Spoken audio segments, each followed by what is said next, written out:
आज के समय भारत में रहने वाले लगभग हर एक भारतीय को देश की राजनीतिक उठापटक के बारे में बेजोड़ ज्ञान है। और हो भी क्यों ना, जब राजनीति भी कई स्तरों में बढ़ चुकी है। सभी राजनीतिक पार्टियों का बस एक ही फंडा है, चुनाव जीतना। अब जब आज के समय में सियासत की परिभाषा ऐसी है, तो फिर उस समय क्या हालात रहे होंगे जब आजाद भारत का पहला आम चुनाव हुआ होगा। तो आज की बात होगी हिंदुस्तान में सियासत की बिसात पर। नमस्कार, आप सभी का एक बार फिर से स्वागत है द ट्रांसमीटर के इस खास प्रोग्राम में, जहां आपको बेहद दिलचस्प किस्सों से रूबरू होने का बेहतरीन मौका मिलता है। तो आइए शुरू करते हैं आज एक नई पेशकश के साथ। आजाद भारत का पहला सियासी दांव। बात है 1952 की, जब आजादी के बाद पहला आम चुनाव हुआ। उस समय की भारत की राजनीति में कांग्रेस का गजब बोलबाला था। हालांकि उसी दौरान आचार्य कृपलानी ने कांग्रेस से अलग होकर किसान मजदूर प्रजा पार्टी बना ली थी, क्योंकि मतदाताओं के बीच कम्युनिस्ट पार्टी की एक सीमित लोकप्रियता थी, जिसका फायदा नए बने राजनीतिक दल उठाना चाहते थे। इन सब के अलावा पंडित नेहरू मंत्रिमंडल से इस्तीफा देकर श्यामा प्रसाद मुखर्जी ने भी नई पार्टी जनसंघ बना ली। ये सब राजनीतिक उठापटक आजादी के महज 5 सालों के भीतर होने लगे थे। नए आजाद हुए देश में अब पब्लिक वोटर के आधार पर आम चुनाव करवाने का फैसला लिया गया। लेकिन फैसले के ठीक उलट पश्चिम में पहले जमीन जायदाद रखने वाले लोगों को वोट डालने का अधिकार दिया गया था, जबकि मजदूरों और महिलाओं को वोट डालने के अधिकार से वंचित रखा गया था। बता दें, देश के आजाद होने के 2 सालों के भीतर भारत में चुनाव आयोग की स्थापना हो गई थी और मार्च 1950 में सुकुमार सेन को पहला मुख्य चुनाव आयुक्त नियुक्त किया गया। सुकुमार सेन साल 1921 में भारतीय सिविल सेवा के अधिकारी बने थे। बंगाल के कई जिलों में काम करने के बाद वो पश्चिम बंगाल के मुख्य सचिव के पद पर पहुंचे थे, जहां से उन्हें मुख्य चुनाव आयुक्त के पद पर दिल्ली लाया गया। वोटर लिस्ट में महिलाओं का नाम जोड़ना बना समस्या। भारत के पहले आम चुनाव में करीब 17 करोड़ लोगों ने भाग लिया था, जिसमें 85% लोग लिख पढ़ नहीं सकते थे। उस समय कुल मिलाकर करीब 4500 सीटों के लिए चुनाव हुआ था, जिसमें 499 सीटें लोकसभा की थीं। एक प्रसिद्ध इतिहासकार अपनी किताब में लिखते हैं कि पूरे भारत में कुल 2,24,000 मतदान केंद्र बनाए गए थे। इसके अलावा लोहे की 20 लाख मतपेटियां बनाई गई थीं, जिसके लिए 8,200 टन इस्पात का इस्तेमाल किया गया था। कुल 16,500 लोगों को मतदाता सूची बनाने के लिए 6 महीने के ठेके पर रखा गया था। उनके सामने सबसे बड़ी समस्या थी महिला मतदाताओं का नाम मतदाता सूची में जोड़ना। बहुत सी महिलाओं को अपना नाम बताने में झिझक थी। वे अपने आप को किसी की बेटी या किसी की पत्नी कहलाना अधिक पसंद करती थीं, जबकि चुनाव आयोग का प्रयास था कि हर मतदाता का नाम मतदाता सूची में लिखा जाए। इसका परिणाम ये हुआ कि करीब 80 लाख महिलाओं का नाम मतदाता सूची में नहीं लिखा जा सका। चुनाव करवाने के लिए करीब 56,000 लोगों को प्रिसाइडिंग ऑफिसर के तौर पर चुना गया था। उनकी मदद के लिए 2,28,000 सहायकों और 2,24,000 पुलिस कर्मियों को तैनात किया गया था। यही नहीं, कुछ दुर्गम पहाड़ी इलाकों में मतपेटियां पहुंचाने के लिए खास तौर से पुलों का निर्माण किया गया था और हिंद महासागर के कुछ द्वीपों में मतदाता सूची पहुंचाने के लिए नौसैनिक पोतों का भी इस्तेमाल किया गया। पश्चिमी देशों के अधिकतर मतदाता उम्मीदवार को उसके नाम से पहचान सकते थे, लेकिन भारत में अधिकतर लोगों के अशिक्षित होने के चलते मतपत्र में मतदाताओं के नाम के आगे चुनाव चिन्ह छापा गया था, जिससे उन्हें प्रत्याशी के चयन में आसानी हो सके। और नकली मतदाताओं मतलब फर्जी वोटर से बचने के लिए भारतीय वैज्ञानिकों ने ऐसी स्याही बनाई थी जो मतदाता की उंगली पर एक बार लगने से एक सप्ताह तक बनी रहती थी। भारत में जिस समय ये चुनाव हो रहे थे, उस समय वियतनाम में फ्रांसीसी सैनिक वियत मिन्ह से लड़ रहे थे और संयुक्त राष्ट्र के सैनिक उत्तर कोरिया के सैनिकों का मुकाबला कर रहे थे। इसके अलावा अमेरिका उन्हीं दिनों अपने पहले हाइड्रोजन बम का सफल परीक्षण कर रहा था। बता दें, उस साल दुनिया में 3 बड़ी राजनीतिक हत्याएं हुई थीं।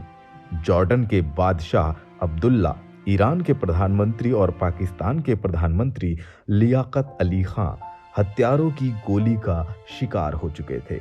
इन सबके बीच नेहरू के हवाई जहाज से चुनाव प्रचार करने पर विवाद छिड़ गया। हालांकि नेहरू को यह ठीक नहीं लगा कि वो उस जहाज से चुनाव प्रचार करें जिसे वो प्रधानमंत्री के तौर पर इस्तेमाल करते थे। लेकिन दूसरी तरफ ना तो उनके पास और ना ही कांग्रेस पार्टी के पास इतने पैसे थे कि वो चुनाव प्रचार के लिए हवाई जहाज चार्टर कर सके। ऐसे में उस समय के ऑडिटर जनरल ने नेहरू की मदद के लिए एक अच्छा फॉर्मूला सुझाया, जिसमें कहा गया कि भारत के प्रधानमंत्री की सुरक्षा के साथ कोई समझौता न किया जाए और ये तभी हो सकता था जबकि वो हवाई जहाज से यात्रा करें। हवाई जहाज से यात्रा करने का एक फायदा ये होगा कि उनकी सुरक्षा के लिए ट्रेन की तुलना में कम लोगों की जरूरत पड़ेगी, क्योंकि प्रधानमंत्री की सुरक्षा की जिम्मेदारी सरकार की है। इसलिए सरकार को ये खर्च करना चाहिए और नियम बनाया गया कि पंडित नेहरू सरकार को एक व्यक्ति को जहाज से ले जाने का किराया अदा करेंगे।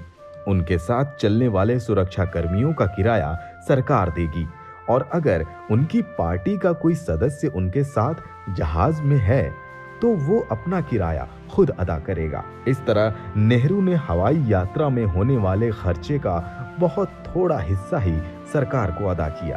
पंडित नेहरू ने भारत के कोने कोने में किया प्रचार। पंडित नेहरू ने चुनाव प्रचार के लिए हवाई जहाज के अलावा सड़कों और ट्रेनों का भी इस्तेमाल किया। 1 अक्टूबर साल 1952 से उनका चुनाव प्रचार अभियान शुरू हुआ और 9 महीनों के भीतर ही नेहरू ने देश के कोने कोने में चुनाव प्रचार कवर कर लिया।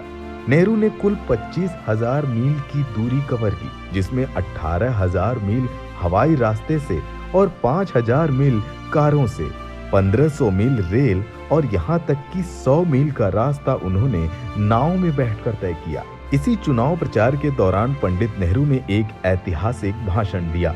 इस भाषण ने पूरा चुनावी माहौल बदल दिया। इस भाषण में पंडित नेहरू ने कहा था, उनकी पार्टी छुआछूत और जमींदारी की प्रथा मिटाने के लिए संकल्पबद्ध है। करीब 1.5 घंटे के अपने भाषण में उन्होंने घोषणा की कि अगर कोई शख्स धर्म के नाम पर किसी दूसरे शख्स पर हाथ उठाता है, उससे वो अपनी आखिरी सांस तक लड़ेंगे। नेहरू ने की विपक्षी नेताओं की तारीफ। पंडित नेहरू ने इलाहाबाद ईस्ट और जौनपुर वेस्ट की दोनों सीट से अपना चुनाव जीत लिया था। हालांकि बाद में इस सीट का नाम बदलकर फूलपुर कर दिया गया। नेहरू मंत्रिमंडल के प्रमुख सदस्य मौलाना अबुल कलाम आजाद ने उत्तर प्रदेश की रामपुर सीट से जीत दर्ज की थी, जबकि भारतीय कम्युनिस्ट पार्टी को कुल 16 सीटें मिली, जिसमें से 8 सीटें उसने मद्रास से जीती थीं। वहीं भारतीय जनसंघ ने 49 सीटों पर चुनाव लड़ा, जिसमें 3 ही सीटों पर उसे विजय मिली। लेकिन खास बात यह रही कि पार्टी के अध्यक्ष श्यामा प्रसाद मुखर्जी कलकत्ता दक्षिण पूर्व से चुनाव जीतकर लोकसभा पहुंच गए थे। इसके अलावा किसान मजदूर प्रजा पार्टी ने 144 सीटों में चुनाव लड़ा था, लेकिन उसके सिर्फ 9 उम्मीदवार ही लोकसभा में पहुंच सके। जयप्रकाश नारायण और राम मनोहर लोहिया की सोशलिस्ट पार्टी ने 254 सीटों पर चुनाव लड़ा, जिसमें सिर्फ 12 सीटों पर उन्हें जीत मिली। चुनाव के बाद इस पार्टी का कृपलानी की किसान मजदूर प्रजा पार्टी में विलय हो गया और नई पार्टी का नाम प्रजा सोशलिस्ट पार्टी रखा गया। कहा जाता है कि अपने चुनाव भाषणों में पंडित नेहरू ने कई बार विपक्षी नेताओं अंबेडकर, कृपलानी और जयप्रकाश नारायण की तारीफ करते हुए कहा कि वो एक जमाने में पार्टी और सरकार में उनके साथ ही रह चुके हैं। इस तरह के लोगों का हमारी पार्टी में स्वागत है, लेकिन ये सभी लोग अलग दिशा में जा रहे हैं, जिससे उनको कुछ हासिल नहीं हो रहा है। नेहरू ने खास तौर से इस बात पर दुख जताया कि उन्हें सोशलिस्ट पार्टी का विरोध करना पड़ रहा है, जिसमें उनके कुछ पुराने मित्र शामिल हैं, जिनका मैं सम्मान करता हूं। बता दें, चुनाव प्रचार के दौरान नेहरू ने करीब 2 करोड़ लोगों को सीधे संबोधित किया और करीब इतने ही लोग उनकी सिर्फ एक झलक लेने के लिए सड़कों के दोनों ओर इकट्ठा हुए थे।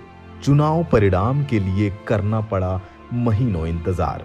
मुख्य राजनीतिक दलों के अलावा मद्रास में द्रविड़ कशगम, पंजाब में अकाली और बिहार में झारखंड पार्टी जैसे क्षेत्रीय दल भी चुनाव में भाग ले रहे थे। 1952 के चुनाव का पहला वोट 25 अक्टूबर 1951 को हिमाचल प्रदेश की चीनी तहसील में डाला गया था। उसी दिन ब्रिटेन में भी मतदान शुरू हुआ। अगले दिन ही चुनाव परिणाम आ गए और सत्ताधारी लेबर पार्टी को हराकर कंजर्वेटिव पार्टी के विंस्टन चर्चिल एक बार फिर ब्रिटेन के प्रधानमंत्री बन गए। लेकिन चीनी के मतदाताओं को चुनाव परिणाम के लिए महीनों इंतजार करना पड़ा, क्योंकि देश के दूसरे भागों में जनवरी और फरवरी 1952 में ही मतदान कराया जा सका। सबसे अधिक 80% मतदान केरल के कोट्टायम चुनाव क्षेत्र में हुआ, जबकि मध्य प्रदेश के शहडोल चुनाव क्षेत्र में सबसे कम 20% वोट डाले गए थे। चुनाव की सफलता के प्रति आशंका गलत साबित हुई। बता दें, चुनाव परिणाम के बाद खुद पंडित नेहरू ने स्वीकार किया था कि तथाकथित अशिक्षित मतदाता के प्रति मेरा सम्मान बढ़ गया है। उन्होंने सार्वजनिक मताधिकार के प्रति मेरी हर आशंका को गलत साबित किया है और अब चुनावी संघर्ष थम चुका था। देश का पहला आम चुनाव भी परिणाम दे चुका था और पंडित जवाहरलाल नेहरू एक बार फिर से लगातार दूसरी बार देश के प्रधानमंत्री बनने में सफल हो चुके थे।